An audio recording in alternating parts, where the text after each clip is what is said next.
ગત રોજ તારીખ 22/9/2025ના પ્રથમ નોરતાના પવિત્ર દિવસે હિન્દુ યુવા સંગઠન અંજાર દ્વારા ગંગાનાકા પાસે આવેલ અંબાજી માતાના મંદિરેથી ભવ્ય શોભાયાત્રાનું આયોજન કરવામાં આવ્યું હતું।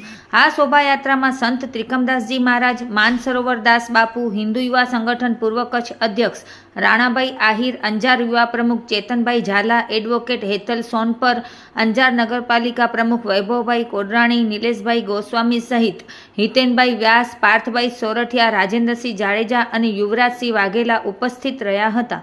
શોભાયાત્રા દરમિયાન અંજાર પોલીસ સ્ટેશનના જવાનો ખડેપગે સુરક્ષા તથા સેવા બજાવી હતી। મોટી સંખ્યામાં અંજારના ભક્તજનો આ યાત્રામાં જોડાયા હતા। શોભાયાત્રા અંબાજી માતાના મંદિરેથી પ્રસ્થાન કરી ગંગા નાકા, કસ્ટમ ચોક, દેવળિયા નાકા, બગીચા વિસ્તારથી પસાર થઈ અંતે અંજાર સ્ટેડિયમ ખાતે પૂર્ણ થઈ હતી। પ્રથમ નોરતાની આ શોભાયાત્રાએ અંજાર શહેરમાં ધાર્મિકતા અને ભક્તિભાવનું અનોખું દ્રશ્ય સર્જ્યું હતું।